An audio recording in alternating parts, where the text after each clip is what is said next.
Pirates were not amateur sailors. They were some of the most skillful as well as bravest seamen to be found on the oceans.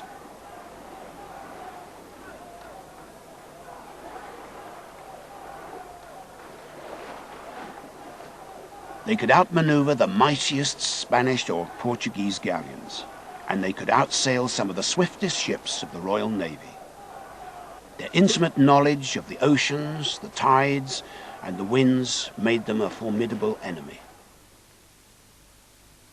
Many had learnt their trade sailing in and out of Bristol, either as full-blooded pirates or as privateers, licensed to attack the shipping of enemies, like Spain. Unlike the pirates, privateers could aspire to a more genteel life when ashore. In this corner of Queen's Square lived the most famous privateer of all. He was Dorset-born Captain Woodes Rogers.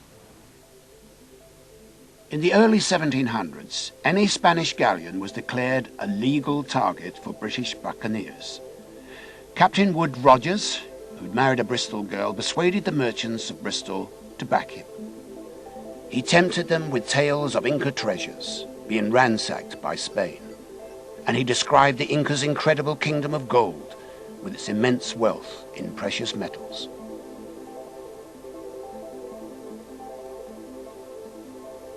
That did the trick, and in 1708 he sailed from Bristol with the well-armed ships Duke and Duchess.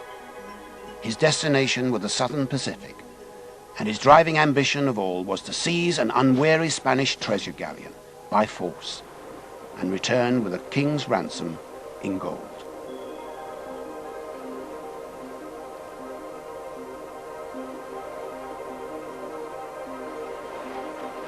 The Duke and Duchess called in at Ireland and then set off on a journey that would take them around the world in one of the most incredible adventures in seagoing history. Before long, they had entered the southern waters, following the captain's well-plotted course, across the Atlantic and down the east coast of South America.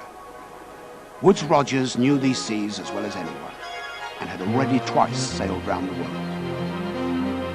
He knew the ports and harbors, and didn't underestimate the dangers posed by Spain's naval might. 6 months after leaving Bristol, the Duke and Duchess at last rounded Cape Horn, and Woodes Rogers began his hunt for gold. His wildest dreams came true. The Bristol buccaneers closed with not one, but 2 Spanish treasure galleons. In a fierce battle with guns blazing, Woodes Rogers damaged and captured the Spaniards. He was wounded in the fury of the action, but he seized a fortune.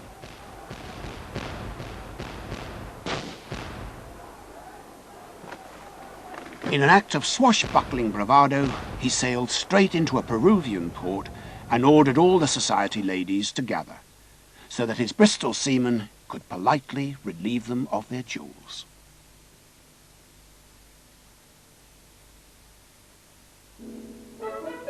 His ship's holds bulging with loot, he gave the command to sail for home.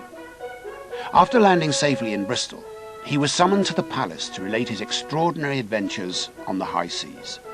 His epic voyage had lasted for 3 years and was the most successful privateering expedition in Bristol's history. He returned in triumph to his adopted city and presented a handsome pair of silver candlesticks to Bristol Cathedral. Woodes Rogers became a poacher turned gamekeeper. He was appointed governor of the pirate-infested Bahamas and declared war on them. He arrested and hanged the worst of the villains, offered land to tempt others to abandon their old ways, and cleaned up the town of Nassau. He became rich enough to have this portrait painted by the great artist William Hogarth. By now, most of the pirates were in retreat, thanks to his determined efforts to stamp out their menace.